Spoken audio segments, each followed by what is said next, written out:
Hey mushroom nerds, it's Anna McHugh. I want to talk to you about both the most popular edible Amanita mushroom in the eastern US and the destroying angel mushrooms, which are the most dangerous of your sort of larger terrestrial common mushrooms that you'll find in the woods. So they're pale all over, and I'll cover the characteristics of them momentarily. And then I'm also going to discuss with you a species called Amanita jacksonii, or the Slender American Caesar mushroom.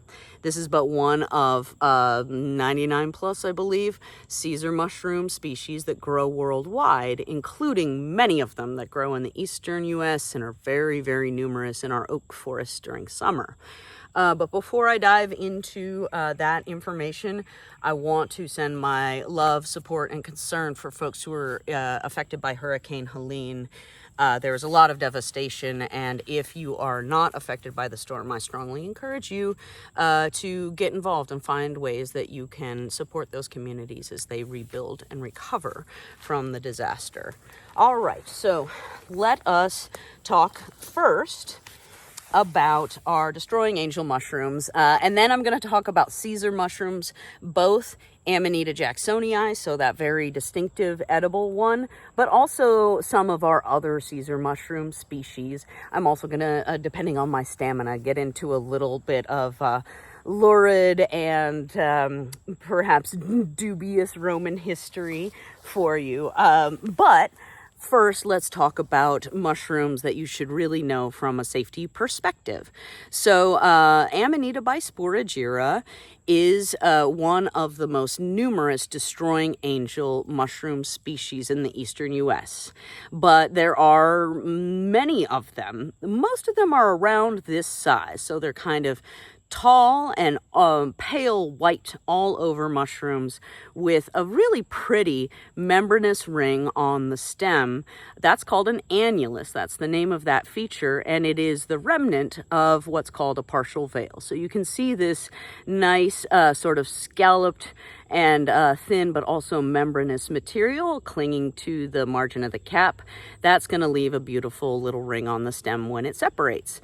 And this partial veil protects these really, really white and tightly packed gills underneath the cap. And there are tons of mushrooms that have white gills, but your destroying angels, that is consistent for all of them.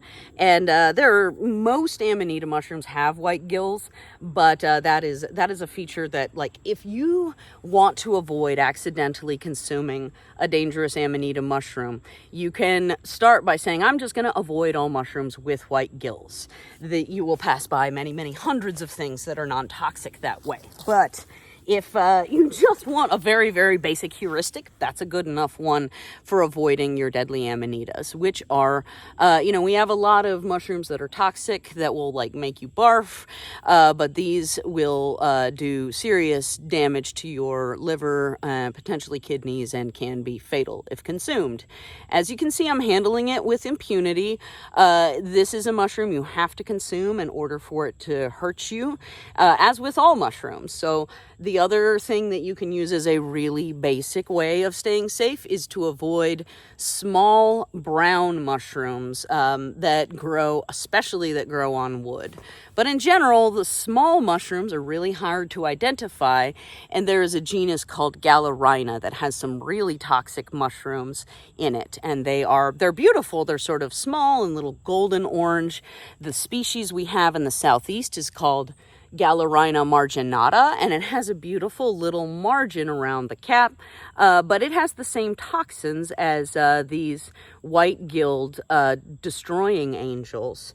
So if you want to, again, just if someone in the office says, how do I not die of mushroom poisoning? You can say avoid things with white gills, because you'll be avoiding Amanita, and don't eat small brown mushrooms because you will be avoiding the Gallerina genus.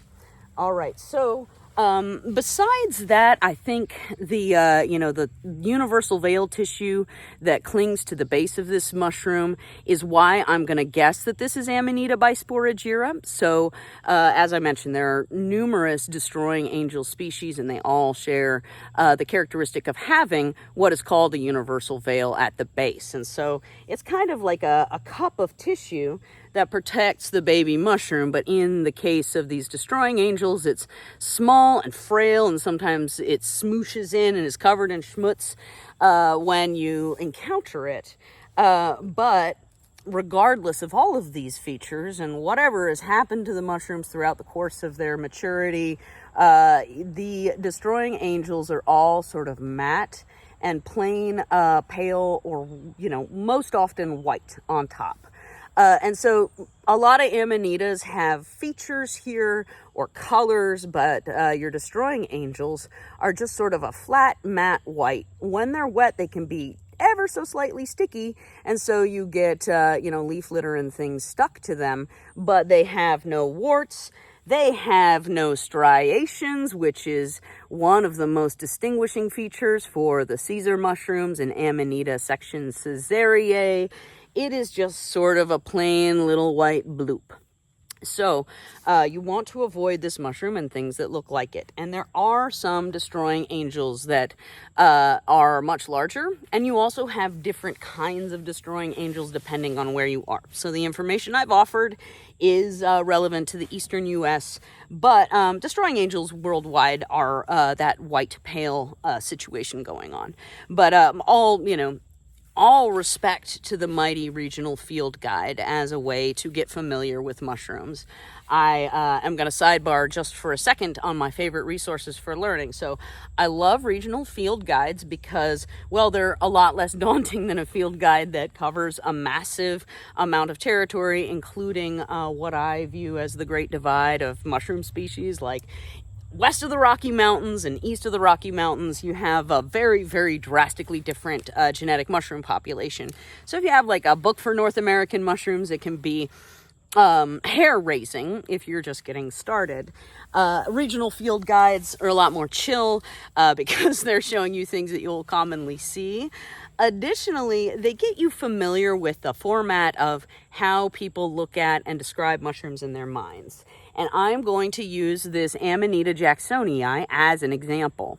So this is an edible mushroom. This is probably the oldest that you would want to consume this mushroom. So a lot of times the preferred sort of maturity level of Amanita jacksonii is actually when they're almost fully encased within this big goose egg-like universal veil, and it's just a big old sack of leathery tissue.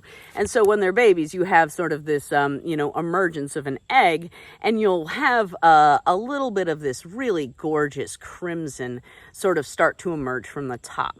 Once the mushrooms sprout open, you'll see that they have a yellow stem.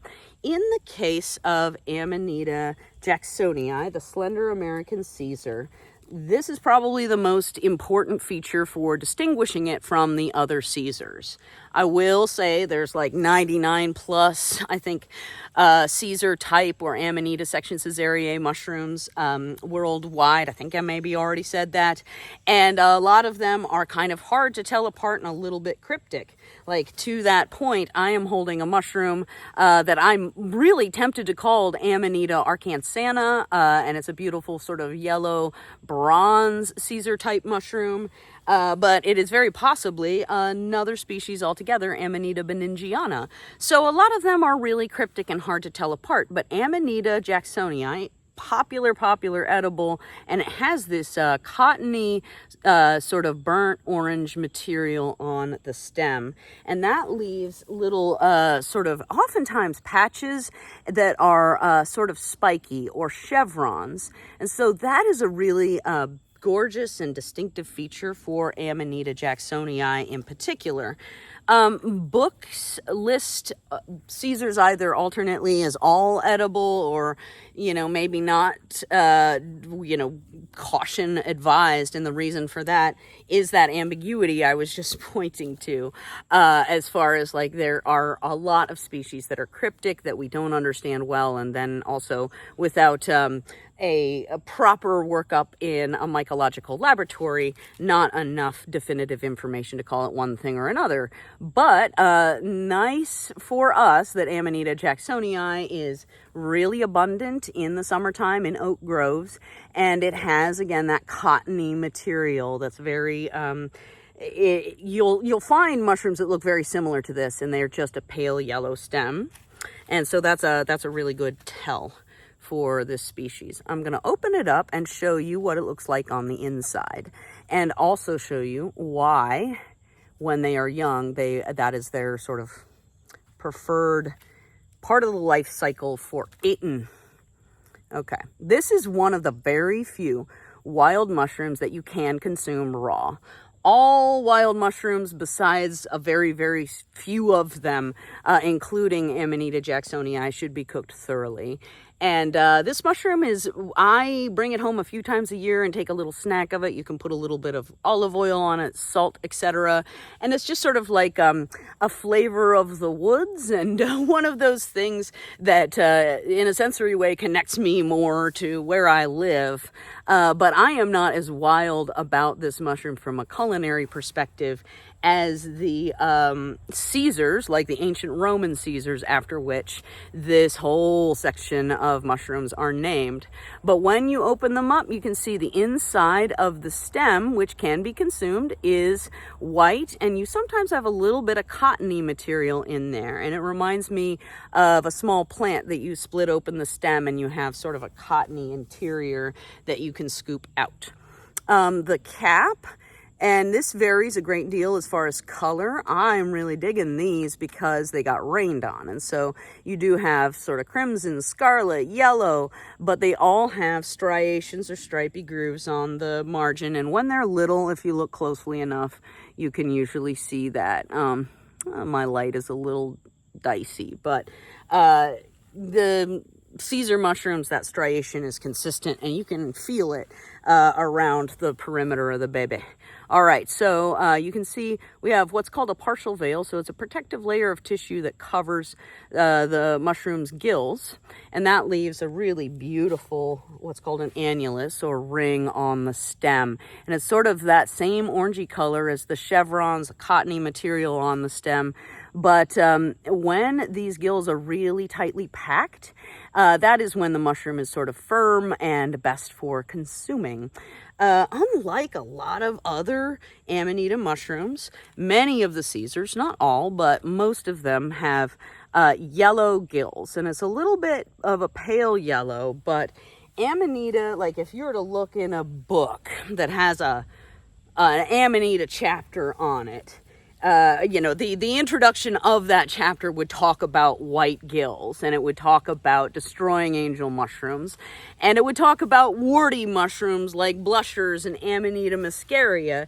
But all of those, it would say white gills are kind of a shared characteristic. So, this big goose egg is really common with not all, but almost all Caesars. And then this, striation and sort of this cottony material. So really popular and abundant edible. There are a couple really beautiful sort of yellowy and bronze Amanita Section Caesareae mushrooms that grow in the Piedmont as well. This one, I'm going to take a wild guess, is Amanita arkansana. So the Arkansas Amanita, anyway, it is described as being sort of a yellow bronze color, tall and slender, but relatively large, with a big goose egg of tissue at the base. I found another yellow Amanita that, unfortunately, I think the the bottom of it fell apart. So I cannot get into great depths and detail on it, but here's the cap of it, and it doesn't have very prominent striations. They don't go very far in. And then also, it didn't have a big old cup of tissue at the base that looked like a goose egg. So I'm going to take a wild guess and post my photos, one as Amanita banningiana, or Mary Banning's Amanita, and this one as Amanita arkansana. But point being, we have some really beautiful but kind of cryptic, sort of golden, yellow, and bronze Caesar mushrooms in the southeastern U.S., and people differ on whether or not it is wise to eat them. That said, I haven't heard of anyone having like a poisoning reaction to Caesar mushrooms, with the exception, perhaps, of the late Emperor Claudius, who passed away of poisoning, or perhaps foul play of another kind in 54 AD.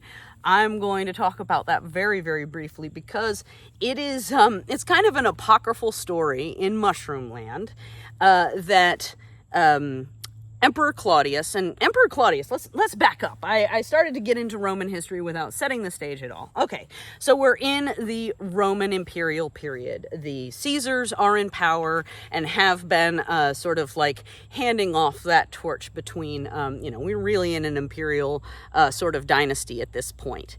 The Caesars really enjoyed their wild mushrooms, and in particular, they liked the sort of European correspondent of Amanita jacksonii. Is much fatter and more impressive in a lot of ways, but it was very favored, and as with us, they liked it when it was very young, especially when it was in a little egg shape and even completely encapsulated in this leathery universal veil.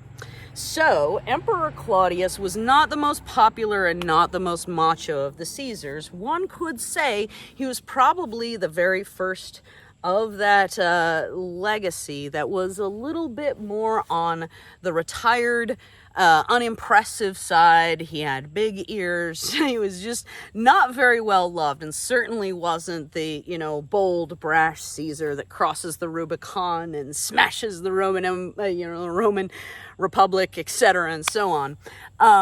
But Emperor Claudius was married 4 times. So obviously, even though he was not the most attractive man, he clearly, as a Caesar, had some really wonderful relationships with some of the empire's most prominent ladyfolk.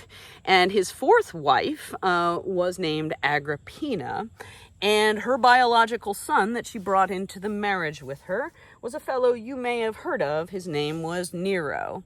And Claudius had also a biological son named Britannicus. And Britannicus was known to be kind of what Claudius would like to have been, and was much more in the pattern of the Roman emperor that you would want. So, educated and patient of nature, just described as a very, very good alternative to the chaos that became Nero's rule of the Roman Empire.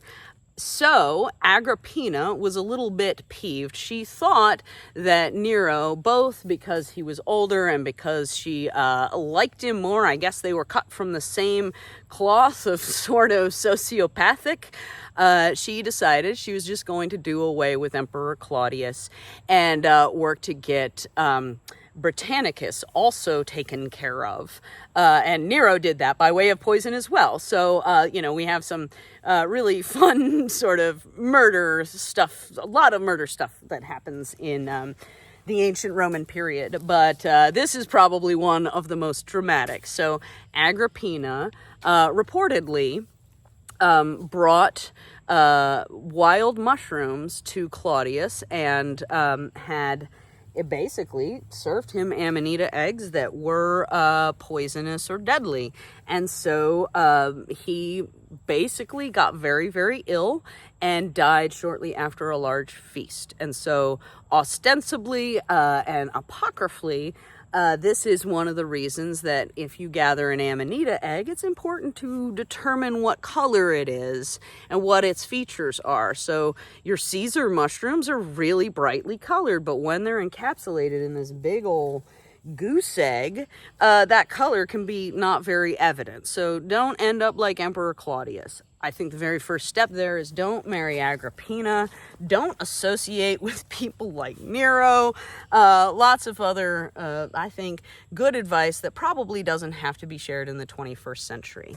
I'm going to also qualify that a lot of people think that the poisoning of Emperor Claudius is a whole bunch of hooey. So it's written about by numerous authors. So if you're into your Roman historians, Tacitus, Suetonius, who I actually, I have decided I believe the story of the poisoning of Emperor Claudius. So it was written about by Tacitus, who also changed his story and said that actually Emperor Claudius's doctor did it with a poisonous feather, which to me, I'm just sort of like, why is it that seems like the most likely thing? When you look on the internet, people are like, it's probably not mushroom poisoning. It was the poisonous feather in Emperor Claudius's throat that was apparently tickled him and killed him.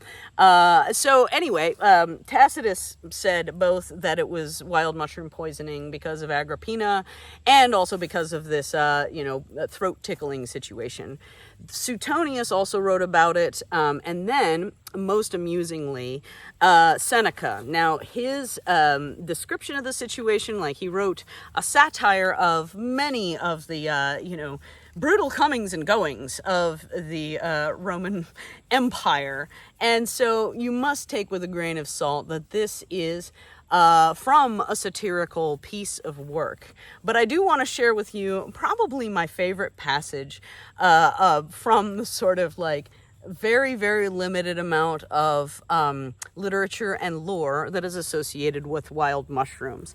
So of the death of Emperor Claudius, Seneca writes in the Apocolosyntosis, which I also love the name of that piece. I need to learn more about it. But the Apocolosyntosis has a brief quote about the passing of Emperor Claudius after he had been poisoned by his wife Agrippina with deadly mushrooms. This was the last utterance of his to be heard among men, after he let out a sound from that part with which he found it easier to communicate. Oh dear, I think I have shit myself. He certainly shat up everything else.